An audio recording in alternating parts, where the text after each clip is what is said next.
Hello friends, स्वागत है आप सभी का हमारे यूट्यूब चैनल कॉम्पिटिटिव रेस में। दोस्तों, आज के इस वीडियो में हम लोग एसएससी एमटीएस 2025 के लिए जीके और जीएस की स्ट्रेटजी को लेकर बात करेंगे। इसमें दोनों होगा, जो स्टैटिक जीके का पोर्शन है और आपका जो मेन जीके है। दोनों के लिए कौन कौन सा टॉपिक इंपॉर्टेंट है, कहाँ से तैयारी करना है, कौन सा सोर्स आपको यूज़ करना है, सारी चीज़ें मैं इस वीडियो में आप लोग को बताऊँगा। तो जितने भी लोग नए हैं इस चैनल में, चैनल को सब्सक्राइब कर लीजिएगा। दोस्तों, मैं अपनी तरफ से जो है आप लोग का पूरा हेल्प करने का कोशिश कर रहा हूं, तो आप लोग भी थोड़ा सपोर्ट जरूर बनाइए। चैनल में नए हैं तो चैनल को सब्सक्राइब कर लीजिएगा, और वीडियो अगर पसंद आएगा तो वीडियो को लाइक भी करना है। तो जीके जीएस में देखें तो सबसे पहले जो मेन सब्जेक्ट है उसको मैंने लिखा है। फिर हम लोग स्टैटिक जीके के बारे में अलग से बात करेंगे। स्टैटिक जीके में जो इंपॉर्टेंट टॉपिक है ये सारे हैं, और पहले जो हिस्ट्री, ज्योग्राफी, पॉलिटी है, इसको कैसे तैयार करना है इसको हम लोग देखेंगे। तो इसमें अगर हम लोग देखें दोस्तों, जो जीके जीएस है, तो इसमें आपका टोटल 25 क्वेश्चन रहेगा। 75 नंबर का रहेगा, एक क्वेश्चन 3 नंबर का है। तो 25 क्वेश्चन में दोस्तों आपको अगर इजी पेपर है मान लीजिए, तो इजी पेपर में लगभग 20 क्वेश्चन जो है टारगेट करना है। बाकी अगर थोड़ा सा मॉडरेट या हार्ड लेवल का रहा तो 15-16 क्वेश्चन तक भी जो है अगर बनाते हैं तो आपका सिलेक्शन हो सकता है। ठीक है, इससे कम मतलब टारगेट मत कीजिए। अभी मान लीजिए अगर प्रीवियस ईयर का जीके जीएस लगा रहे हैं आप, तो उसमें जो है कोशिश कीजिए कि 20 तक आपका जो है क्वेश्चन सही होने का। ठीक है, क्योंकि यहाँ पर अगर 20 कीजिएगा तो फिर जाकर एग्जाम में 16-17 होगा। तो ये आपको ध्यान रखना है। 16-17 या फिर 15-16, ये अगर मॉडरेट शिफ्ट में तो ये एक अच्छा स्कोर माना जाता है। तो चलिए हम लोग डिस्कस करते हैं एक एक करके, जो भी है आपका। तो यहाँ पर देखिए दोस्तों, मैंने सबसे पहले अगर देखें तो पॉलिटी सब्जेक्ट को लिखा है। ठीक है, और इसका रीज़न ये है दोस्तों कि पॉलिटी एक ऐसा सब्जेक्ट है, इसका एक डिफाइंड सिलेबस है और थोड़ा सा इजी है बाकी की तुलना में। ठीक है, इसमें अगर आप जो कुछ टॉपिक्स हैं, इंपॉर्टेंट टॉपिक्स पढ़ लेते हैं, तो एक या दो क्वेश्चन जो एग्जाम में हर शिफ्ट में आपको जो है देखने को मिल ही जाएगा, और ये इजीली बन जाता है। बस आपका उस टाइम में रिवीजन होना चाहिए और वो चीज़ आपको याद होना चाहिए। इसमें जो है बहुत ही रैंडमली क्वेश्चन ये घुमा के नहीं पूछते हैं, तो इसलिए मैं इसको जो है पहले रखा हूँ। और आप लोग से यही कहूँगा कि जब भी आप एग्ज़ाम मान लीजिए कोई भी सब्जेक्ट जीके जीएस में जो मेन टॉपिक है, जैसे मेन सब्जेक्ट जो है मान लीजिए पॉलिटी है, ज्योग्राफी है, हिस्ट्री है, इसमें अगर कोई चीज़ नहीं पढ़ पा रहे हैं तो पॉलिटी को सबसे पहले पढ़िएगा। और इसको जो है सबसे पहले पढ़ने का ये रीज़न कि ये ईजी रहेगा, और इससे आपका अगर रिविजन सही से रहेगा तो एक दो क्वेश्चन बन जाएगा। ठीक है, तो ये इसलिए जो है इसको पहले से कीजिएगा। ये आप ल्यूसेंट से कर सकते हैं। ठीक है, ल्यूसेंट में दिया हुआ सफिशियंट है। और बाकी अगर कहीं से आप कर रहे हैं, कोई बुक है आपके पास, तो उसी को आप फॉलो कीजिए। ज़्यादा इधर उधर करने का जरूरत नहीं है, क्योंकि ये कोई ऐसा सब्जेक्ट नहीं है कि इसमें जो डिफाइंड इंडियन कॉन्स्टिट्यूशन में चीज़ें हैं वही आपको जो है हर जगह मिलेगी। तो वो चीज़ ऐसा नहीं कि इसके लिए अलग बुक या फिर कोई ऐसा, जहाँ से आप पढ़ रहे हैं उसी को फॉलो करना है। इसमें मैंने कुछ इंपॉर्टेंट टॉपिक्स है दोस्तों जो मैंने लिखा है, जिसमें आपको क्वेश्चन पूछता ही है। जैसे सबसे पहला है फंडामेंटल राइट्स। ठीक है, मौलिक अधिकार, अनुच्छेद 12 से लेकर 35 तक आपका पूरा इसमें भाग 3 में है। अनुच्छेद 12 से 35 तक, तो ये पूरा आपको एकदम याद होना चाहिए। डीपीएसपी हो गया, भाग 4 हो गया, भाग 4 में है directive principle of state policy, जिसको हिंदी में नीति निर्देशक तत्व कहते हैं। तो ये आपका जो है 36 से 51 तक, अनुच्छेद 51 तक आपका पूरा याद रखना है। ये है फंडामेंटल ड्यूटीज, मौलिक कर्तव्य। ठीक है, ये आपका अनुच्छेद 51 ए में है, भाग 4 ए में। तो ये भी आपको पूरा देखना, मतलब पूरा याद रखना है पूरा। तो देखिएगा दोस्तों, इसमें क्या है कि एक ना एक क्वेश्चन आपका फंडामेंटल राइट्स से, फंडामेंटल ड्यूटीज से, या फिर प्रेसिडेंट हो गया, गवर्नर हो गया, इसमें और भी टॉपिक है ये ऐड कर सकते हैं, गवर्नर हो गया, न्यायपालिका के बारे में हो गया। तो ये आपको चीज़ें अच्छे तरीके से समझ में आएंगी और आप इसको अच्छे से तैयार कर सकते हैं, और करेंगे तो एक दो क्वेश्चन आपको जो है आसानी से बन सकता है। तो इसलिए जो है इसको पहले कीजिएगा और इसको अच्छे तरीके से आपको तैयार करना है। ठीक है, बाकी मैं कोशिश करूँगा धीरे धीरे दोस्तों कि अलग अलग सब्जेक्ट का कुछ कुछ नोट्स जो है आपको प्रोवाइड करने का। जीएस में मैंने बहुत ज़्यादा, मतलब मेरे पास नोट्स वोट्स है, बुक्स भी है बहुत ज़्यादा। तो उसमें कोशिश करूँगा शॉर्ट से नोट्स बनाकर आपको जो है प्रोवाइड करने का एग्ज़ाम के टाइम में, जो आपके लिए हेल्पफुल होगा। तो वो मैं आप लोग के लिए कोशिश करूँगा। अभी देखते हैं दूसरा सब्जेक्ट जो है जियोग्राफी को, देखते हैं कि इसको कैसे क्या प्रिपेयर करना है, क्या क्या टॉपिक इसमें जो है इम्पॉर्टेंट है। अब जियोग्राफी में दोस्तों आप लोग देख सकते हैं कुछ टॉपिक्स मैंने लिखा है जिसको आपको पूरा प्रिपेयर करना है। जैसे भारत का सामान्य परिचय, यानी कि भारत का जो अक्षांशीय या देशांतरीय विस्तार है, भारत का जो भौगोलिक आकार है, भारत की जो राज्य हैं, अलग अलग राज्य, उसके बारे में जानकारी। ठीक है, इसमें आप भारत के जो द्वीप समूह है, अंडमान निकोबार एवं लक्षद्वीप, ये दोनों के बारे में, भारत का पूरा भौगोलिक विस्तार जो है उसके बारे में, और भारत में जो भी आपका मान लीजिए भारत का क्षेत्रफल कितना है, भारत की जनसंख्या कितनी है, भारत का रैंक कितना है, भारत का पूरा जो है विश्व में किस स्थान पर है जनसंख्या के मामले में या फिर क्षेत्रफल के मामले में। तो ये एक भारत के बारे में सामान्य परिचय आपको जो है पता होना चाहिए। अगला टॉपिक है नदियाँ, ठीक है। भारत की नदियों में जैसे हिमालय से निकलने वाली नदियाँ, जिसे हम उत्तर भारत की नदियाँ कहते हैं, ठीक है। उसके बाद दक्षिण भारत की नदियाँ, ये दोनों आपको करना है, हिमालय की नदियाँ, उत्तर भारत की नदियाँ, और साउथ में जो नदी है चाहे वो गोदावरी, कावेरी, ठीक है, कृष्णा, ये सारी नदियों के बारे में आपको पढ़ना है। कहाँ से ओरिजिन होता है, कौन कौन स्टेट में फ्लो होता है, कहाँ पर गिरती है, तो ये सारी नदियों के बारे में, इसको हम ड्रेनेज सिस्टम भी बोलते हैं, अपवाह तंत्र भी बोलते हैं, ठीक है। फिर पहाड़ पर्वत हो गया, माउंट, जो भी आपका जो है चोटियाँ हैं, भारत में कौन कौन से पहाड़ है, कौन सा राज्य में कहाँ से कहाँ तक विस्तार है, इसके बारे में भी आपको जियोग्राफी में पढ़ना है। और अगला देखिए जो सबसे इंपॉर्टेंट टॉपिक है जनगणना, इसको हम स्टैटिक जीके में भी रखते हैं या फिर जियोग्राफी में भी इसको रखेंगे। 2011 का जो जनगणना है उसके बारे में डाटा, आपको एक क्वेश्चन जो है हर एग्जाम में हर शिफ्ट में आपको देखने को मिल जाएगा। तो आपको ये पूरा से अच्छे तरीके से आपको प्रिपेयर करना है, और एकदम से मतलब ऊपर ऊपर में नहीं। जैसे आप क्वेश्चन क्या है थोड़ा सा डीप टाइप से भी पूछ रहे हैं। पहले होता था कि स्टेट के बारे में पूछते थे, कौन सा स्टेट का जो है जनसंख्या ज़्यादा है या फिर कौन सा स्टेट का कम है, साक्षरता कहाँ ज़्यादा है। अब जो है केंद्र शासित प्रदेश यानी कि यूनियन टेरिटरीज के बारे में भी पूछ रहे हैं, तो वो भी आपको जो है आप देखना होगा, पूरा एकदम डिटेल से आपको पढ़ना होगा, ठीक है। इसके अलावा जैसे भारत के पड़ोसी देश हो गए, कौन देश की सीमा किस राज्य के साथ लगती है, कितना किलोमीटर लगती है, किसका जो है कौन सा राज्य पड़ोसी है, कौन नहीं है, तो ये सारी चीज़ें आपको मैप में देखकर, ठीक है। मैप आप जो है पूरा एक बड़ा सा मैप जियोग्राफी में अगर आप पढ़ रहे हैं तो मैं यही सजेशन दूंगा आप लोग को कि एक बड़ा सा इंडिया का एक फिजिकल मैप और एक होता है पॉलिटिकल मैप, ठीक है। ये दोनों जो है आप अपना जो है रूम में चिपका के रखिए। वर्ल्ड मैप भी आप जो है पूरा चिपका के रखिए, और उसको जो है डेली एक बार दो बार देखिए कि कौन सा स्टेट कहाँ पर है, और कौन सा स्टेट का सीमा लग रहा है, कौन सी नदी कहाँ से बह रही है, या फिर कोई भी आपका जो है धार्मिक स्थल हो गया, ठीक है, कोई भी धार्मिक स्थल। तो मैप जो है बहुत ज़रूरी है दोस्तों, चाहे वो जियोग्राफी के लिए ही नहीं, बाकी सब्जेक्ट में भी आपका हेल्पफुल होगा अगर मैप को पूरा आपको विजुलाइज कर लेते हैं पूरा, कि कौन सा पहाड़ कहाँ पर है, नदी कहाँ पर है, कौन सा जो है राज्य कहाँ पर है। तो ये सारी चीज़ें जो है आप कर लेंगे तो बहुत फ़ायदा होगा। तो आप मैप जो है एक बड़ा सा मैप अपना रूम में ज़रूर रखिएगा, जियोग्राफी के लिए बहुत ज़्यादा हेल्पफुल होगा, ठीक है। इसके अलावा देखिए उद्योग हो गया, कौन सा उद्योग कहाँ पर है। नदियों में दोस्तों ये भी याद रखिएगा कि कौन सी नदी में कौन सा प्रोजेक्ट चल रहा है, ठीक है। हाइड्रो पावर प्रोजेक्ट जो है तो उसके बारे में भी पूछा जाता है। खनिज हो गया, कौन सा खनिज कहाँ पर मिलता है, तो ये सारे राज्यों में अलग अलग है। तो ये सब चीज़ें आपको जो जियोग्राफी में ये सब सारी चीज़ें पढ़ना ही है।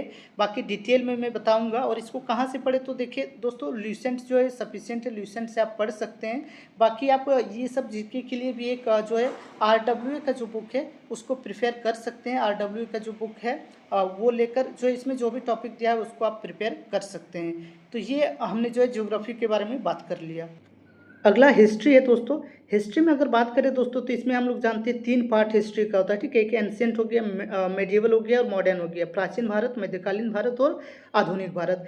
तो इसमें आप मॉडर्न हिस्ट्री को ज़्यादा प्रिफेयर कीजिए, इसको पहले जो है पढ़ने का कोशिश कीजिए, क्योंकि बहुत ज़्यादा वास्ट होता है। एंशिएंट हिस्ट्री और मेडिएवल बहुत चीज़ें आपको याद ही नहीं रहेंगी, इतनी सारी चीज़ें हैं। मॉडर्न हिस्ट्री इजी है, मतलब कि इसमें आप चीज़ें इंटरेस्टिंग भी है और आपको जो याद भी चीज़ें आसानी से रह जाएगी।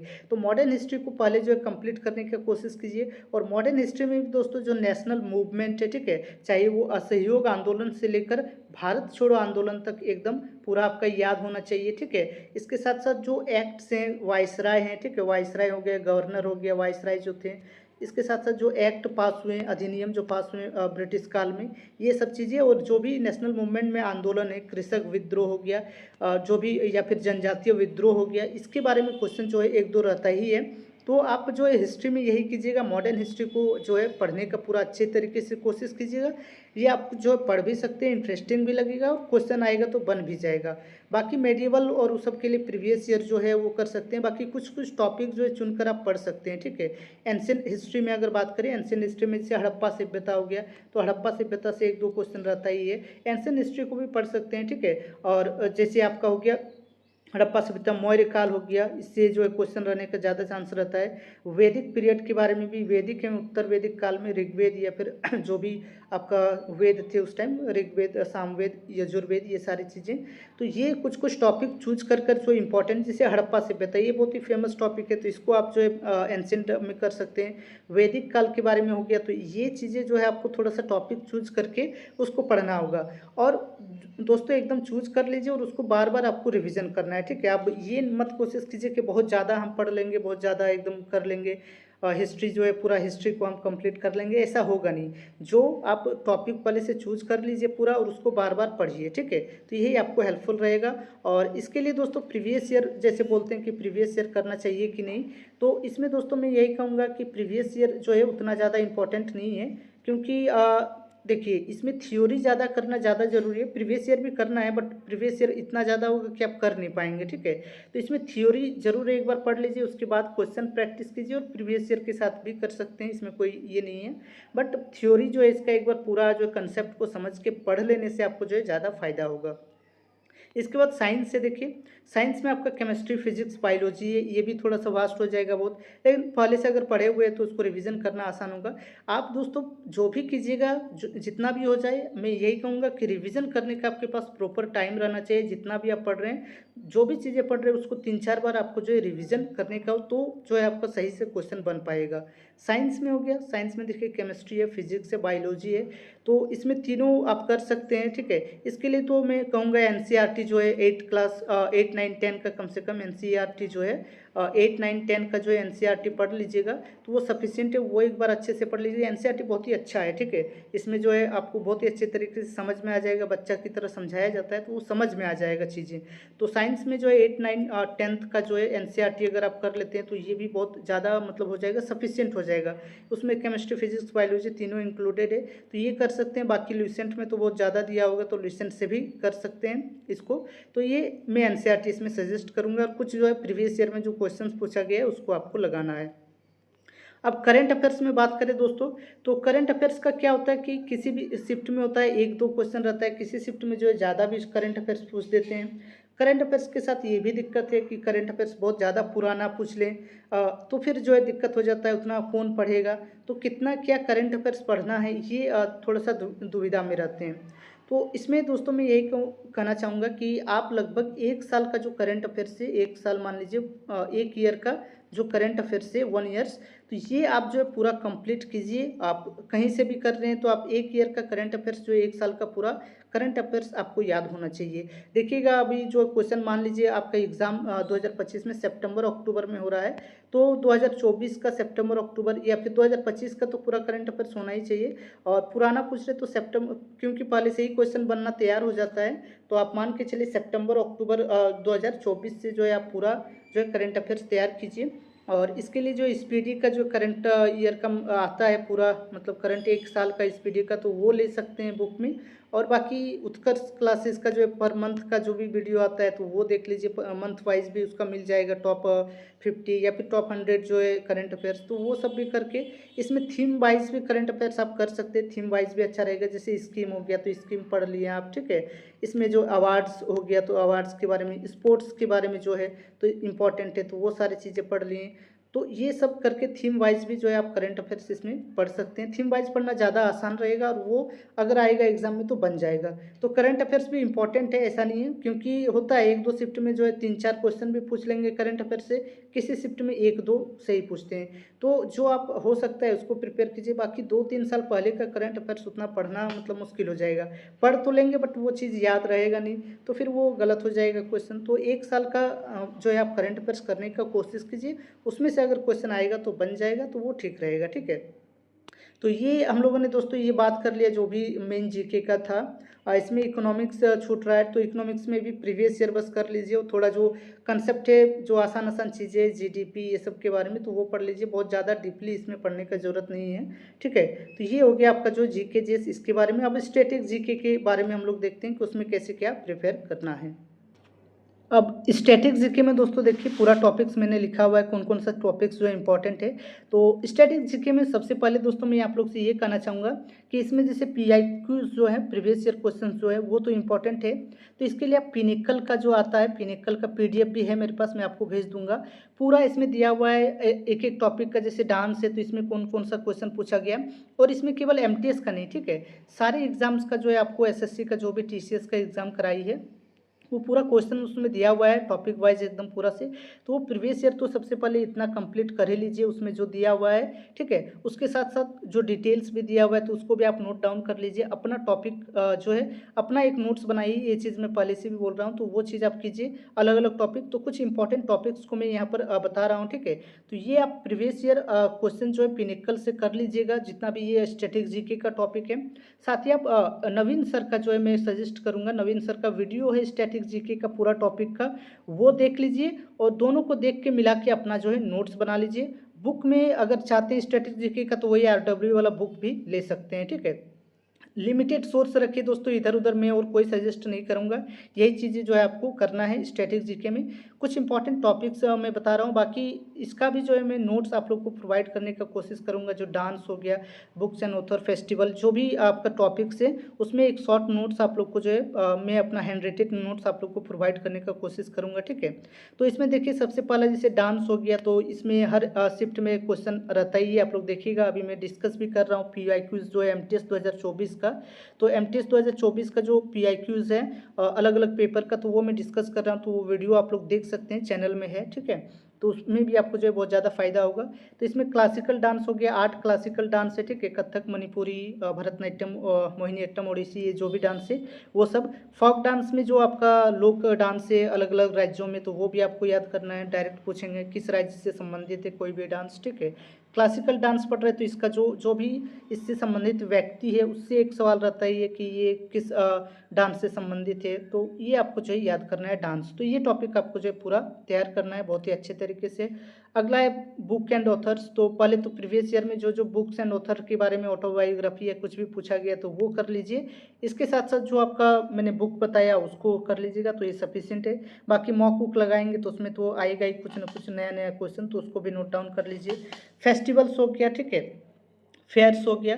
तो ये देखिए दोस्तों इसमें ज़्यादा कुछ बताने का नहीं है, इंपॉर्टेंट टॉपिक जो है मैं लिख दिया हूँ, ठीक है। Books and author, festival, fairs हो गया, स्पोर्ट्स हो गया, एक क्वेश्चन रहता है। म्यूजिकल इंस्ट्रूमेंट एंड सॉन्ग्स हो गया, अवार्ड्स हो गया, यूनेस्को वर्ल्ड हेरिटेज हो गया, ठीक है। स्कीम्स में आप जैसे करंट अफेयर्स में भी पढ़ सकते हैं, या फिर स्कीम्स जो है गवर्नमेंट सरकार का वो आप जो है पढ़ सकते हैं। इसमें स्टैटिक जीके में भी पहले का स्कीम्स भी। नेशनल पार्क्स हो गया, रिलीजियस प्लेसेस हो गया, टेम्पल हो गया, ठीक है। तो ये सब टॉपिक्स जो है इंपॉर्टेंट है स्टैटिक जीके में। और इसको कैसे तैयार करना मैं पहले भी बार बार इस पर जो है बता ही चुका हूँ कि PYQs जो है उसको पूरा कर लीजिए अपना देख के। और RW का नवीन सर का जो बुक है या फिर जो उनका क्लास है वो स्टैटिक जीके देख लीजिए, इतना सफिशियंट है। इतना अगर हो जाए तब आप जाके जो है पूरा जो है अलग कुछ करने का कोशिश कीजिएगा। आप मॉक लगाइएगा, आपको अगर पता चल रहा है कि जो मैं पढ़ा हुआ हूँ वो क्वेश्चन अगर आपका बन जा रहा है तो फिर जो है दूसरा आप जो है आगे बढ़ने का कोशिश कीजिए। अगर बुक से आ रहा है, ऑथर से क्वेश्चन आ रहा है या फिर डांस से आ रहा है और आपका छूट जा रहा है, बना नहीं पा रहे हैं, तो फिर क्या फ़ायदा इसी को जो तब जो है आप अलग टॉपिक या अलग चीज़ों को जाने का कोशिश कीजिए। पहले तो आपको जो है ये आपको करना है जो भी चीज़ें हैं, ठीक है।